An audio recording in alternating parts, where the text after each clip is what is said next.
Welcome to Bat Therapy, mental health through the lens of comics and film. Be a fly on the wall or a bat in the cave, listening in on a friendship built out of a love for talking Batman, comics, and the everyday struggle to achieve mental health and happiness. We're your hosts, clinical psychologist Dr. Amelia Brown and educator and comic aficionado Keaton Hopkins. Don't forget to follow us on YouTube and social media and find our Patreon at patreon.com/battherapy. This podcast is about providing education and understanding and is not a replacement for mental health treatment or support. If you're needing help, go to bat-therapy.com for resources. All right, so I've been pretty excited about this one because sticking with the no capes theme, like just going by alter egos, I remember when we talked about it and I was like, man, I think at some point we have to do Peter Parker, and we were trying to decide which one to do, and we decided on going old school and doing Tobey Maguire, yes. Peter Parker, who was a 30-year-old high schooler. Yeah, so first off, this was far back enough where they didn't age people right. And so, you and I grew up on tons of movies where 30-year-olds were playing high schoolers. Yes. But it feels different now. Yeah, what's funny about these movies? Well, first off, I love the nostalgia. There's honestly something I miss about the older, quote unquote older, but the 90s, early 2000s superhero movies. And there was just a little bit of fun. I don't know. The style was just a little different. And the Spider-Man's bridge, I think, between, which is cool. But so I enjoyed it.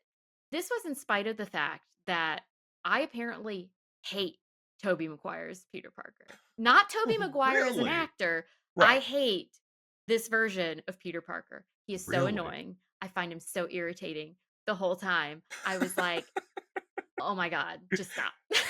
All right, so that's interesting because I didn't find him annoying. I found the people around him annoying. No, he brought it out of them. No. My job today as a psychologist is to show you that he is the problem.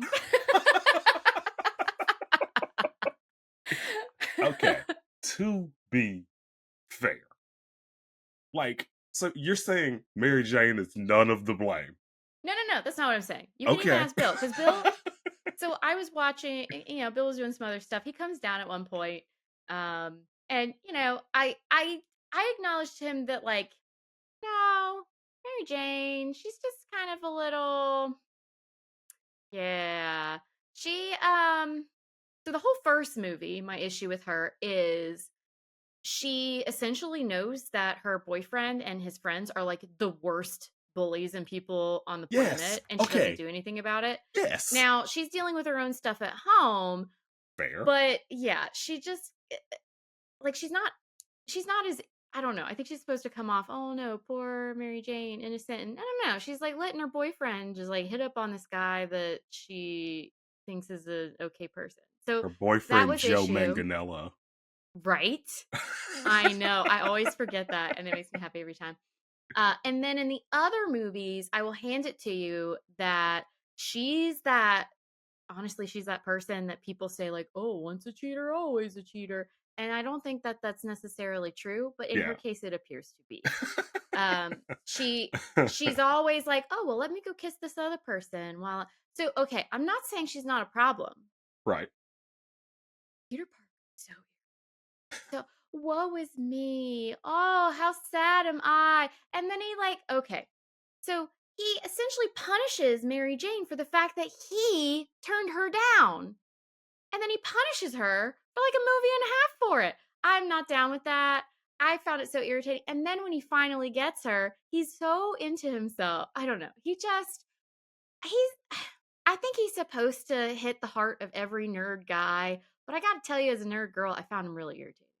So the way that I took it was that he was just really, really horrible at balancing the work-life responsibilities, whether it was Spider-Man or Mary Jane.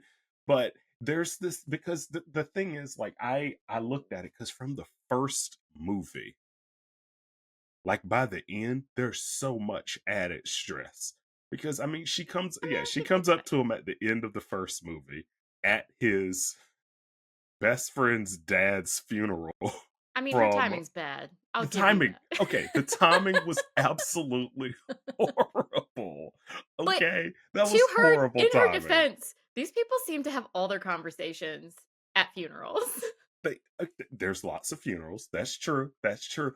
And like the thing is, I'll give you the timing's bad. the timing's bad. He's fresh off still from his Uncle Ben dying.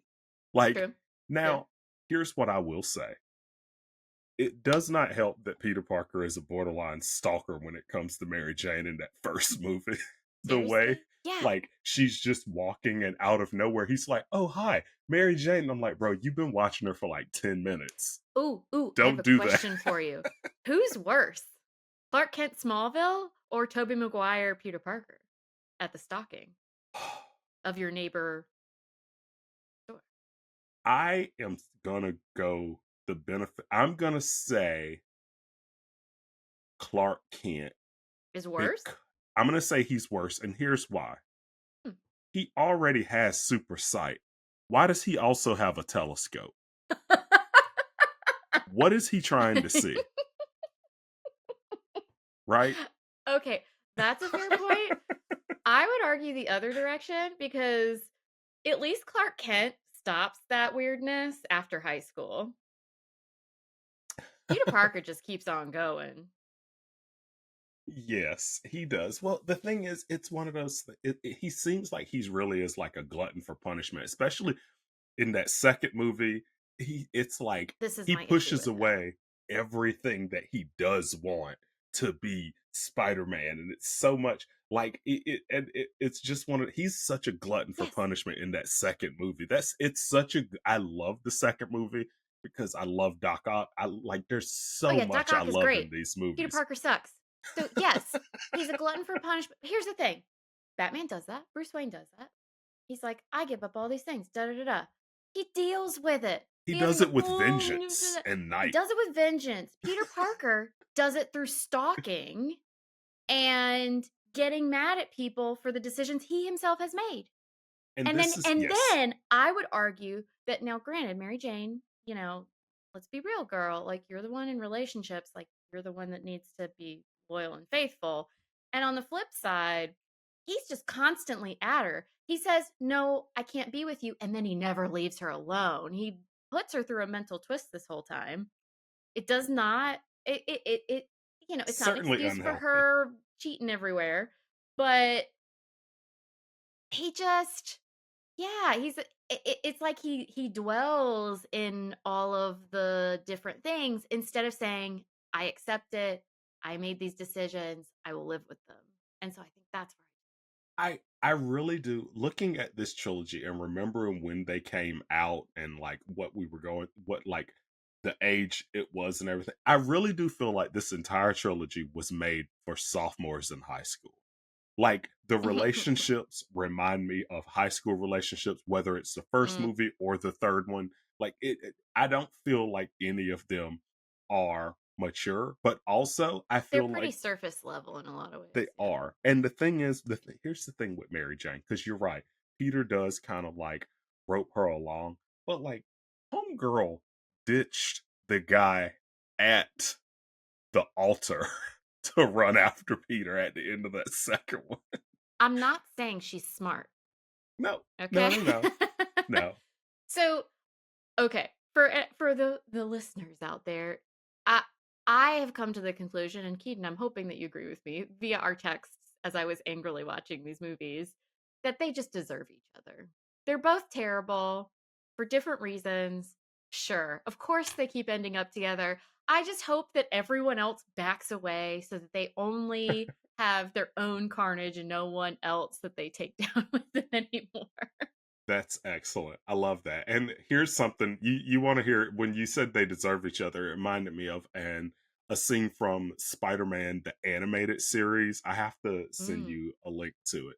So Peter finally tells Mary Jane that he's Spider-Man, and Mary Jane's reaction is to literally jump off the building. Like they're on a skyscraper. She jumps off the building and he leaps to save her. And she's just like, I just need to know that you'd always be there to catch me when I fall or some shit like that. I I I know I could need not. to talk because this is a podcast and I can't just like sit in I silence, but have I to am find it for you. speechless. It's the funniest thing because I was like, Peter, Oh run for the hills. She no. is so toxic. This is so bad. Oh no. Like, No, no, no, no, no, no, no. So unhealthy. Oh it's my so bad. god. So bad. And oh gosh, that's that yeah, that it's really funny. Like the Mary Jane Peter relationship is so unhinged at times and it's So I did not realize this though, because you know this about me. Pretty much with when it comes to Spider-Man, I only know what's in the movies. mhm. So I didn't know, and I gotta be honest. Back when I was younger and I was watching these movies, Tobey Maguire did not annoy the pants off me. So there was We a were lot in I high school. missed. Exactly. 'Cause we I were in high was. school. We That were that in was high our life. school, I'm so like, we were that's like, "Oh, just this like is the girl in normal." history class. Yeah. So I yeah. Okay, interesting. Because a lot of what I know about Spider-Man isn't about that relationship, Yeah. unless, once again, it's in the movies. Well, and what's interesting is so far in the movies, this is the only Mary Jane we've had. This is the only one because Yeah, I I mean, guess because MJ was technically not that was technically married. not her, and then the Andrew Garfield one's focused on Gwen Stacy. Yep. Yeah, and so as far as live action goes, Kirsten Dunst is the Mary Jane that we have, and it's one of those things where I feel like the writers couldn't figure out what they want to do. Like, okay, is she gonna be with Peter, or is Hmm. she's in so many different love triangles with Peter. Like it's constantly her, Mm-hmm. Peter, and an astronaut. Her, Peter, maybe Harry Osborn. Harry Yep. Yep. Osborn. Her, Peter, some other dude. Like it's constantly this like That's a really good point. I wonder, yeah, why they couldn't figure that out. Because even when they were together, it was one of those where it turned a corner pretty quick. yeah, Yeah. yeah. And it's I've never been a fan of whenever they like put a couple together, the entire plot revolves around them being on the rocks. Like I've never Yeah. liked that. Like it's something they do in sitcoms a lot, like All the that time. whole will I was they, thinking won't about that they? Oh, too. they Yeah. broke up again. Oh yay, they're back together. Oh, but they broke up again. Oh, but now this Yeah. girl's back in the picture. Like that kind of stuff always annoyed me. And Me so too. Yeah. when they were back on the rocks in the third movie, I was like, really? But of course, part of that was the symbiote and the fact that he hit her in the club. Like I could not, I It's could so not. funny because yeah, that oh It man, got so emo unhinged. Peter Parker. It got Yeah. so So or I unhinged. guess that wasn't even really emo. He like looks emo, He but he's looks very much emo, but he he's doesn't fit the bill. He's way too no. happy. To be quite honest, if it wasn't being caused by like some parasitic alien entity, it kind of strikes like a manic episode in bipolar disorder. I was going to ask that. Yeah, yeah. I He's was like gonna got this ask that. so he's Now, got this like grandiosity and he's like into himself, but what's really cool okay, so what I now, love about the third movie is they do a really good job of showing that gradually over time he's like more and more into himself while Venom the symbiote is doing its thing, but the people around him get gradually just more and more reactive to him. Like, what is going on with this guy? So it's showing that he's becoming more and more removed from like the reality around him, but he doesn't seem to mind at all. He's doing all these things that once he comes out of it, yeah, it's like, oh my God, like impulsive things he regrets. He God, taking Gwen Stacy and dancing with her and doing this lavish thing in front of Mary Jane. What? Just all of these different things. I mean, I don't know if he had some other things like with mania, like not sleeping and other things, but who knows? You know, alien yeah. probably doesn't need to sleep. But Well, obviously, this is an alien parasite. not a bipolar episode, but it strikes pretty similar. Yeah, and the thing is, I really do feel like, once again, Spider-Man is one of those characters where he is extremely closely related in some way to every single villain he has. Yeah. Whether it like, and the movies really do this up too, because it's like, oh Mhm. yeah, his best friend's dad is Green Goblin, and then the next movie, oh, his the professor that he really likes is Doc Ock, and in the next movie, it's like his horrible coworker is Venom, and the guy that actually killed Uncle Ben is Sandman, and so they do this revolving thing with him, and at the same time he I don't really understand how he makes anything work in these. Like, he's because he can't keep a job. Ah, mhm. I don't think he was in school really. Like, I So couldn't. that was weird. He was in school, but he wasn't attending very much, but then he Right. ended up doing better with it Yeah. when I he could. lost his powers in the second one, but then he was able to hold on to school once he got him back Yeah. somehow. I mean, it was kind of weird. Yeah, I don't know Yeah. how he was managing that or paying for it for that matter. I mean, Yes. it was cheaper than it is now, but this is the United States, please. I mean, College it's ain't still New cheap. York City, Yeah, right? I mean, it's it's New still York City. I mean, his place was supposed to be run down, but it was still pretty big for New York City that is given what he something was they making. constantly do in new That's true. in movies and sitcoms, and you know why? It's because actual New Yorkers, they couldn't set up a film. They couldn't No, set up a film studio in their no way. apartment. Like, it's all studio apartments. Yeah, it Like, would be hard to have enough space for a really good scene yeah, maybe have to and mount a a solid. GoPro on top of the refrigerator or something. Like, it's something horrible, because Yeah, and that is because he one would thing. definitely have like a studio where you have one of those weird bathroom kitchenette Yeah, definitely. bedroom combo Absolutely. situations. And probably a Yeah. roommate, right? Like, Oh God.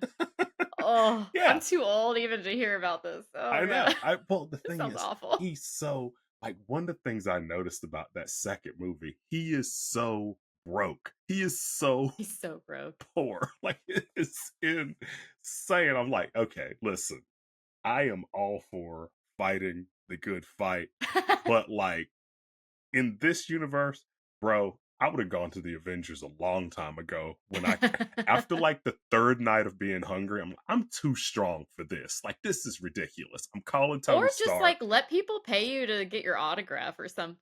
Something. Something low key that's I mean, maybe back then that would be selling yourself out. Nowadays, no one would think twice about it with Right. social media and everything. But Oh yeah, absolutely yeah, not. he's so broke. And so here's an interesting thing with him too. So to his credit, as annoying as he is, one of the reasons that he almost feels like developmentally delayed in some ways, like Yes.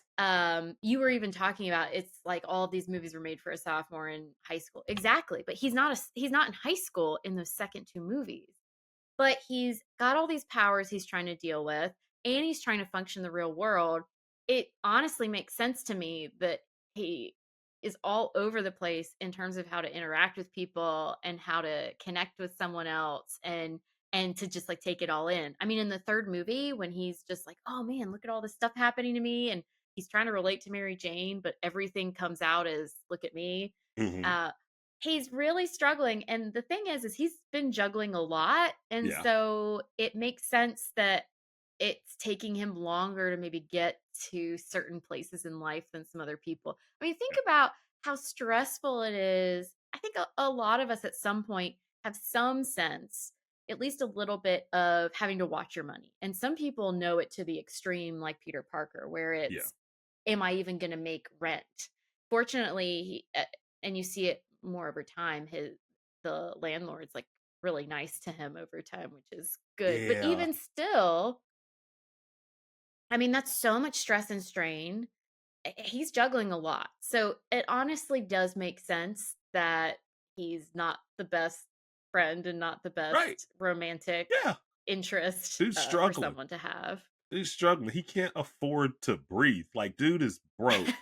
And trying to fight a guy with Yep. metal arms. Like, and he's doing all of that. He's also got the the weight and guilt of his best friend's dad, and his best friend's constantly like, how can you take pictures with a murderer? He's like, oh, Oh, yeah, which is, like, his because it's main actually stream me. of I'm taking money. selfies, and he can't Which, tell by him the any of way, that. okay, so I get it. He thinks the guy killed his dad, and there's all sorts of stuff going on for him too, but they actually, I think, do a pretty good job of showing how also they have a few things that just kinda hit that for the Osbournes, like, when you have they have money, and so there are certain things that Harry just doesn't think of because he has money. So Mary Jane and Peter Yeah, Parker, that's how they start connecting when she's dating Harry is, she doesn't want him to know that she's a waitress and um there are certain things that that create tension where I yeah, wonder if he just knew a bit more about what it's really like to have that little amount of money. yeah. If he'd give at least a little bit of leeway. Like, I really don't like this and I'm morally opposed to it, but I also know that you're trying to like desperately not get kicked out of your home and be homeless. But also, like, I the thing I understood him, but at the same time, it's like, did anyone dig into that story about how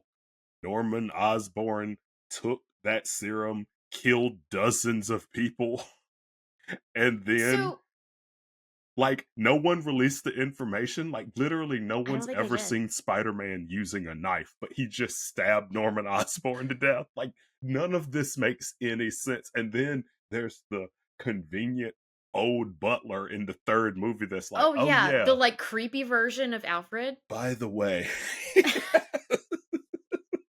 I'm like, what? by the Why? way, I know I'm a butler, but I'm also an autopsy expert, and I looked at your dad's body that night, and it was definitely his glider that I didn't know about that did it." Like, what? Uh, What the hell? Are you kidding me? you know what? You know what he did? He pulled a Dark Knight Rises Alfred moment. I failed to. Like, It's like, let me give you this knowledge I had this whole this time entire that would have time. changed Like, listen, I everything. know that you've been writhing in anguish and experimenting on yourself, like with your dad's serum and trying your hardest to kill Spider Man. Oh my But god. I don't know if this helps anything. But yeah, Spider Man did kill your dad. Uh, I do What? really so okay. I do and I think you understand. I do really love these movies. I'm shitting on things Oh, all over yeah. the place, but No, I no, do no. that with love. Oh, yeah.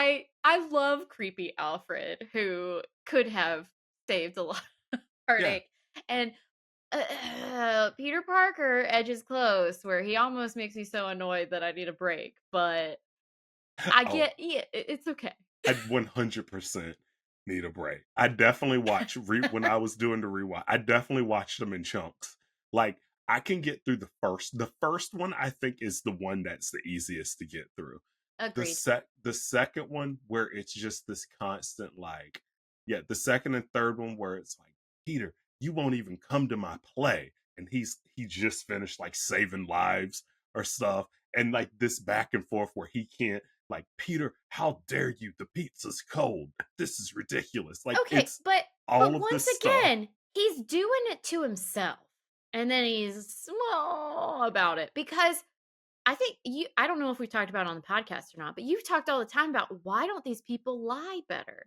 He could just create a better excuse of some sort. Heck, his only method of getting money is taking pictures of Spider-Man. And so he, I don't know, get a fake beeper and be like, I gotta go whenever Spider-Man's doing his thing.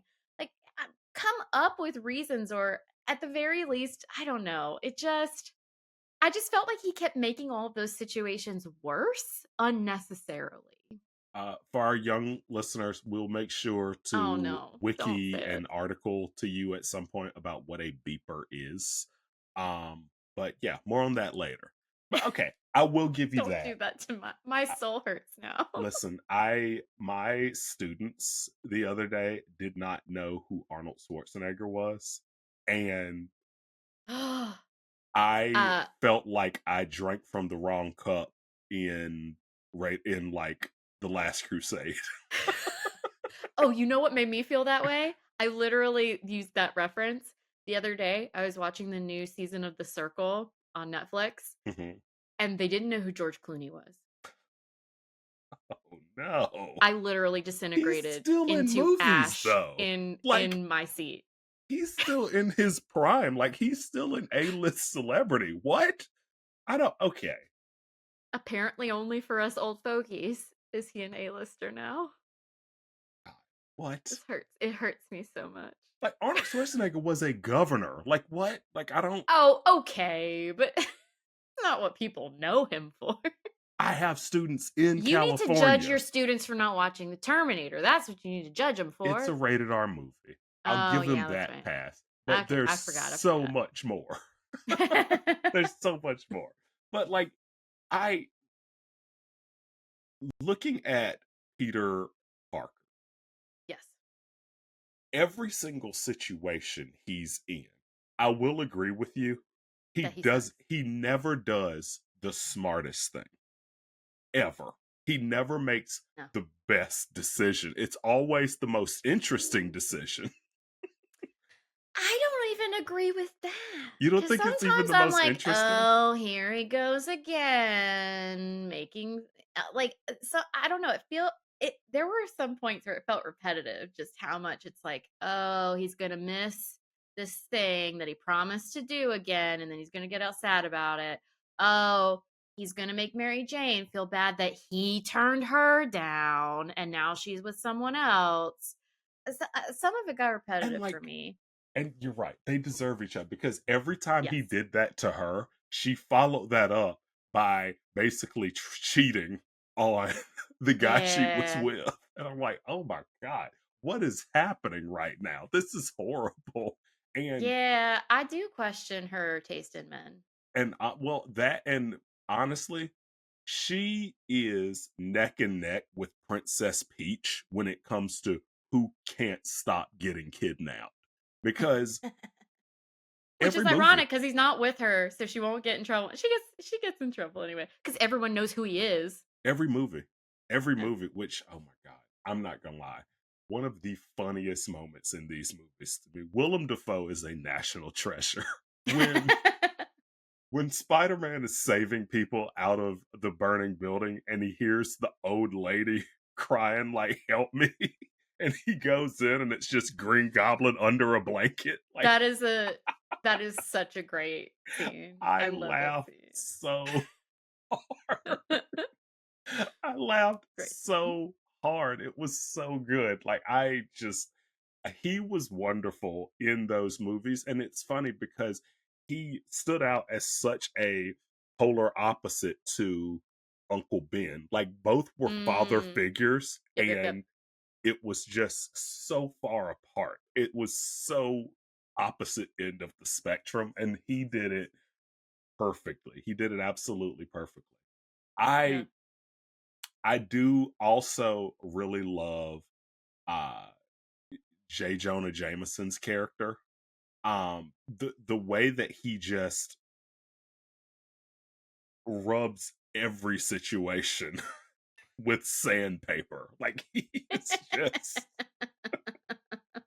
I love it. I love it. And it's just watching him interact with everyone is always anytime he's on the screen, I'm just glued to it. I'm like, this is gonna be great. He needs his own show. Like I would just watch J. Jonah Jameson talk trash to people all day. I would sit down and pop popcorn for that. I have to say, there were a lot of really great characters, and I think part of what makes me love the movies, in spite of the fact that Peter Parker irritates so much, is all of the other characters. Actually, the villains are much more compelling to me. So I find the villains and the human parts of them so much more compelling. Where Peter Parker's turn me off, theirs draw me in. Okay. And I wish you got to see more of them too. Like Doc Ock, for example, he loses his wife, and then I love the scene where he starts getting taken over by the, I don't know what to call him, his like tentacle Oh AI yeah, thing. in the operating room. So in the operating room, but then he goes back to where the accident happened. Oh So yeah, and they're like that whole talking thing is to him. really Yeah. interesting. So the interesting thing with him is he's like the scientist who doesn't think things all the way through, but he's actually coming from a really good place. And you just see this terrible story unravel for him, right? Like there are all these interesting things. Like for Green Goblin, it's so interesting how it's almost this like uh, this different identity that takes over because of the gas or call it. But I don't know Yeah. Spider-Man stuff that well. I'm just talking out my butt here. But like I love all of the different side characters, but it's ironic that the two of the big main characters I find more irritating. And I gotta say, Harry, he was most interesting, I feel like, at the start of at the first movie and then at the end of the third movie, because he also got a little him, Peter Parker, and Mary Jane got a bit just redundant, repetitive to me in the middle. And I just kept, like you said, Peter Parker does not make the best decisions. Mary Jane doesn't make the best decisions. Um and it just, yeah, It got I could recycled take a them, lot. yeah, I could take them out of the movies and enjoy myself. Yeah, But you know, it okay, got recycled a I'll lot. put my psychologist therapist There we say that go. these are actually very understandable things that happen. I can't tell you how much like therapy, a lot of the process is you kind of see this stuff. And you even have times like sometimes you'll consult with someone or you'll talk to a colleague and you're like, I just want to shake and be like, come on, change things, do something different. So there are a lot of these things that are very much human nature where you just get stuck in the repetition and you're like Peter Parker or Mary Jane, you're getting in your own way and you keep ending up in the, and a whole big piece of the process is becoming aware of it, and then from there being able to find ways to change it bit by bit. So Yeah. just to put out there that, you know, I can see this from a more humane and judgment free way. But in watching the movie, I was not therapist Amelia, I was watching a movie Amelia screaming Well, it was funny because like at the end, what you see, the last thing you really see is Harry is dead. Peter made at. peace Yep. with Sandman, and he's dancing with Mary Jane. And it looks like he's dancing in the same bar he got kicked out, the club he got kicked out of earlier in the movie. That's a And, pretty baller move. and I was like, man, way to come full circle. Even the bouncers forgive. This is excellent. You know what those bouncers probably think though? What? They probably think that's an abusive relationship and it's just gonna come full circle again. Yeah, yeah, Because yeah. they only saw that one thing, right? So After yeah, they're probably thinking, here's another time where, because it's hard to get out of those abusive relationships, and so yeah, I wonder if that's what they're thinking. Like, okay, yeah. Here we we'll go just have to again. wait until this cycles back around. Yeah. Um, And like, yeah, that's a good point. He finds his way back around, which is nice too, because we were talking about the third movie. He kind of has this like mania style thing going on. yeah, Um, and honestly, when people come out of that stuff, it can feel weird, disjointed. There can be a lot of embarrassment, other things going on. Sometimes you're having to backtrack on things that have happened or deal with whatever repercussions. And yeah. so, even though it wasn't bipolar disorder, it was an alien symbiote. Uh, it's it's nice to see that he's able to build himself back up and get back to Yeah. red and blue good guy Spider-Man Peter Parker. And I'll say this about both Peter and Mary Jane.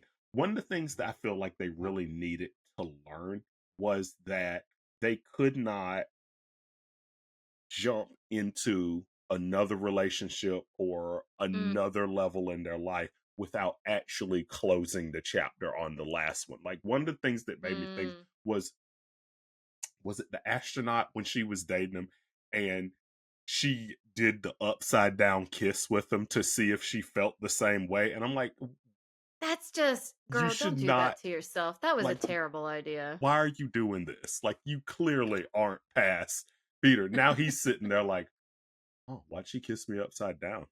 That was different. And what's sad is he was like, "It's like I'm on the moon again." The poor guy was, Right? like, so in love with her. Right? And you know what? He Let's follow becomes a his villain later story. on in the comic, and it's all her Exactly. fault. See? There we go. There you go. All her This is why fault. you I get agree. kidnapped. You And know, here's actually something I loved about these movies that I did not love about was it the Batman movie? Uh, the one with Jack Nicholson and okay. those guys. Um, so in that Batman movie, there's the woman who needs saving, and she's all ah and screaming all the time, and it's really annoying, like damsel in distress, just like Yeah. kind of like okay, whatever. So Spider-Man movies, I actually loved because there was like over the top screaming, but I paid attention, and it wasn't just the women. Everyone was just doing the over the top screaming because they were just you could tell they were pulling for a certain vibe. I actually really liked that, that in Did these you movies. notice Venom, like at the end, his weird scream that he kept doing? It was like, sounded Yeah. kind of like a raptor. Uh huh. I Uh huh. am not gonna lie. Topher Grace was so funny as Eddie Brock. Like, it did not work at all. It was just so No. funny. And the thing is, in the movie, I kept asking myself questions like, what's about to happen right now? Like, when Peter backs him into a corner and makes him tell everybody that it was a fake picture, I'm like, Peter, are you about to physically assault him in front of everybody in the office right now? Like, what's about to happen?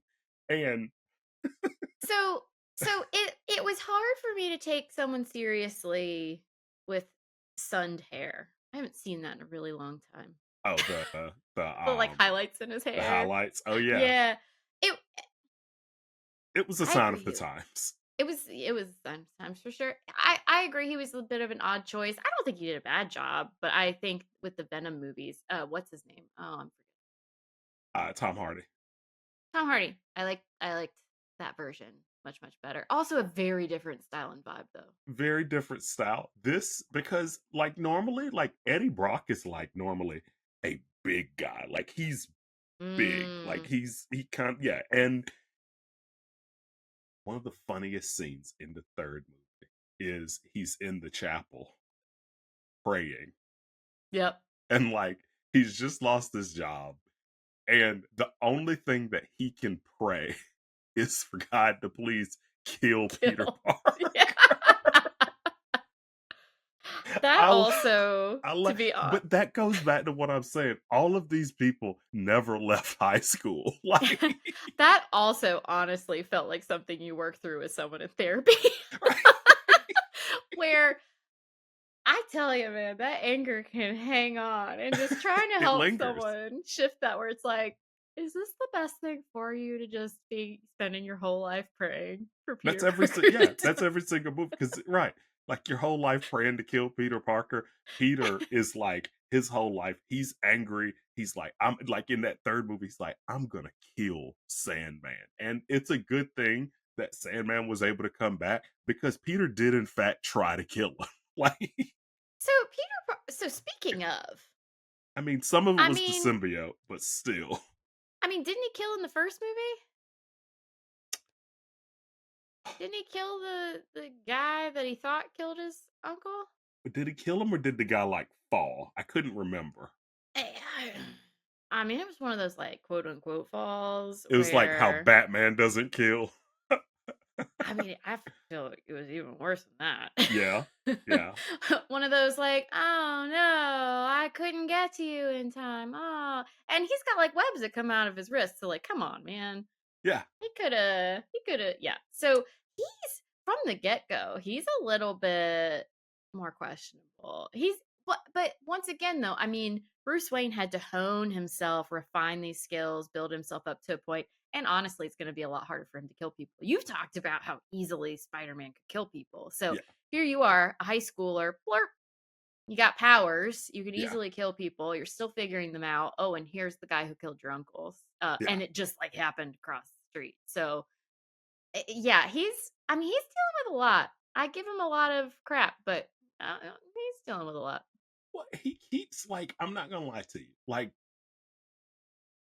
when I look at everything that happens to him, he has a little bit of like that Charlie Brown life because even when he gets bit by the spider, he's like, "Oh, I can go make money. I can make some money fighting a wrestler." Mm, He gets ripped off by the manager at the wrestling thing. Like, no, yeah. like he gets ripped off by that. He's like, "Fine, I'm gonna let that guy go." That guy, oh wow, that guy killed my uncle. The same guy. Like everything that happens to him, it's like it's like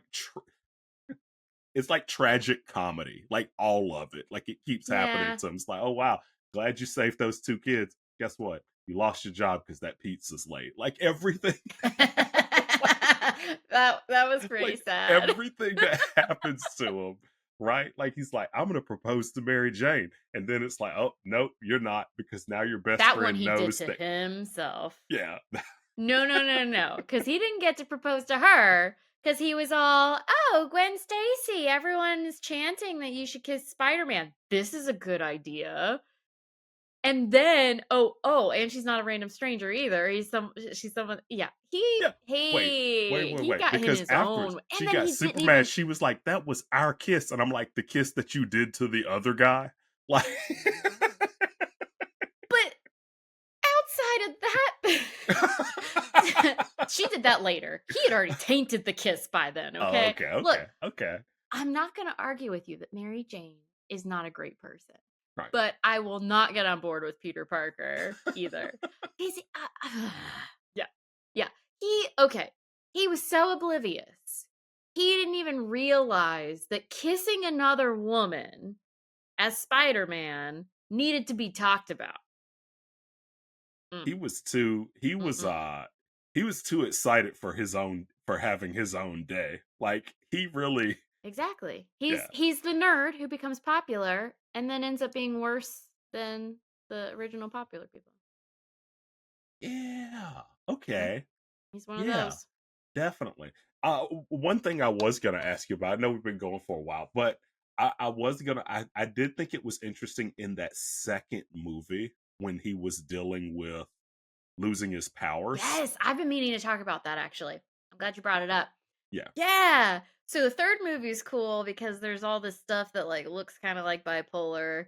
Obviously it's an alien, but yeah, that was which pretty I cool. had a question about that too.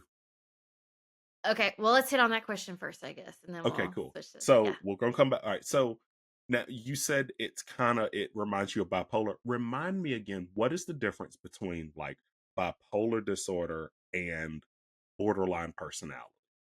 Yeah. So bipolar disorder, there are changes essentially with the brain that cause these patterns of depression and mania. So low lows and high highs. Actually, that Spider-Man 3 rendition is a pretty good example. Not all of them look that way, but a pretty good sense of like what a mania type situation could look like. Usually there's like some changes in just a person and how they are. They might talk really fast. They might spend a lot of money. They might have sex with a lot of people. They might be speeding around a lot. They're usually not sleeping much. The brain is like on overdrive, essentially. Simplified description. But um, so these depressions and manias. Borderline personality disorder is more of an approach to relationships that's consistent across time and consistent across relationships that can make it hard to maneuver life. And so the reason they can get confused is you a lot of times can have these ups and downs, Mhm. but they're much quicker. So with borderline personality disorder, because it's like an approach to relationships, you'll see things shift really quickly, and it's usually in response to a relationship. So the highs and lows you see with that tend to be more things like someone's your best friend, then they're your worst enemy, and eh, it's hard to keep a consistent, steady, balanced relationship. Mhm. A lot of times, there can also be just a lot of really strong emotions that a person feels, and they struggle with being able to cope with them. Mhm. And a lot of that can get triggered by other people because we care about other people or other, there's a lot that we're trying to maneuver there. And so those ups and downs happen more, it can happen within seconds, minutes, hours. With bipolar disorder, you're talking about depressions and manias. So those tend to be days or weeks that those happen. So it's a much slower transition in between. Gotcha. And it's not about an approach to how we are with other people and in the world. It's more of these like chemistry shifts in the brain. But Okay. they can look honestly really similar.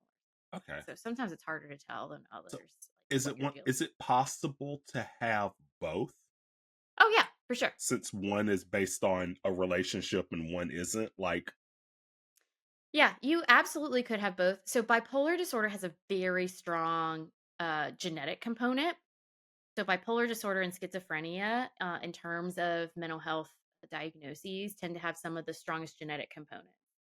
So if you have a family member that you are biologically related to, especially if they're someone close to you, like a parent or sibling that has bipolar, you've got a lot more potential to also end up getting bipolar disorder or having bipolar disorder. mhm, Um, Borderline personality disorder, it's not it doesn't equal out to this, but a lot of times there's a lot of chaos and trauma in childhood, like a lot of trauma that happens. Not always, mhm, and not everyone with a lot of trauma ends up with this being how their mind and their body responds.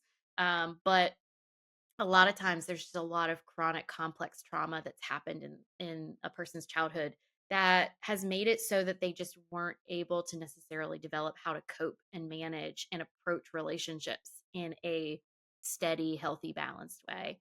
So you could absolutely have both.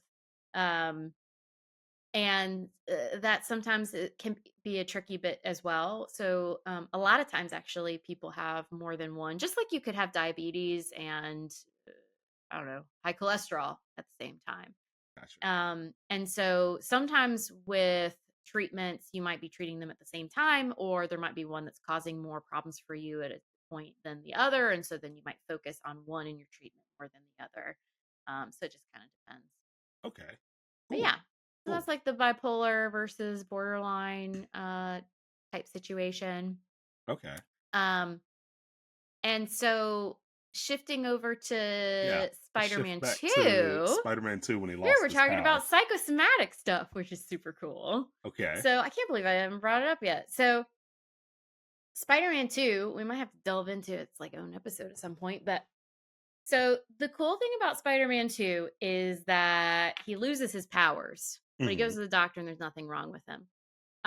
So this is one of those situations that I just love and adore. When he goes to the Um, doctor and tells him he's dreaming about being Spider-Man. oh yeah, that's hilarious. I'm dreaming about being Spider-Man, and here's what happens to me. Actually, it was my friend's dream. It's so weird. And the Anyway, doctor's like, yeah. yeah, your friend. Okay. And so the doctor is like, "Oh, this seems like it might be psychological or mental or whatever," which it does seem like that's what it is in this movie. And he does it in a great way. He actually brings it up in a way that sounds very respectful and um but instead of sharing resources that he can refer Peter Parker to help, he sits down next to him and just starts talking about his own philosophy in life and how it relates to the situation. It's like, seriously, it's better than how it can be. So sometimes you don't even have the conversation with someone, or maybe they're a bit too blunt. Or it can be tricky because physicians, especially if you're primary care or a family doctor, or you're getting all of these different things, and it's hard to be trained well in everything. And so there can be a nuance to talking to someone about like, hey, there might be like a psychological component to this thing you're worried about. Mhm. um so he did a pretty good job with that. He just forgot the whole, okay, so what can he do about it, as Yeah. opposed to you just like sharing your own thoughts about life and anyway. So that part was annoying. But what's cool is they really lean I actually love storylines where superheroes lose their powers. Mhm. Because there's almost always some sort of they have to process the situation. What does it mean to me to be a superhero now that I've lost it? And there's just all these things that come up with, especially because a lot of times they didn't choose to get the powers. And so now that they don't have them, what do they think about that? And sometimes they even have to choose if they get them back. Da, da, da. Right. But I particularly love when they lose them and there's some sort of psychological component.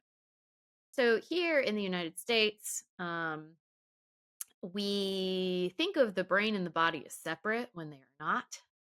Um, so, there are a lot of reasons. For example, you might feel nausea. Hmm. You could have a stomach bug. You could be super anxious. People get super anxious, and they almost have a reaction like a stomach bug. There are just so many things that we don't understand about how the brain and the body actually interact as one. So a lot, like for example, they're looking into nutrition and how that affects things like schizophrenia. So there's just so much we don't know, and we tend to think of them as two separate. So I love that they explore the fact that absolutely something mental can affect your body. Hmm. And it's so difficult sometimes because when we try and talk about these things, keeping in mind that that doesn't mean it's not real. So a lot of times a person might feel like they're being attacked or not taken seriously. Oh, Hmm. you're telling me it's not real. No, it's real. It's just that the organ that we're dealing with is your brain rather than, say, your heart or your Right. kidney or whatever it is, Right. right? So, like panic attacks, for example, people will go to ERs all the time because they think they're having a heart attack or some other kind of medical emergency. Hmm. And so there are all these times where the brain can affect what your body does and how it functions, how we perceive pain, um, how digestion. People talk about indigestion when they're really stressed out. There are all these different ways that there's the connection between the brain and the body. I love that Peter Parker's got to deal with the mental block and how Yeah. to get past that. Kind of like an athlete, they talk sometimes about getting past mental blocks when you're trying to do something that's really hard or really stressful or makes you really anxious. So yeah, I love that part of Spider-Man too. Yeah.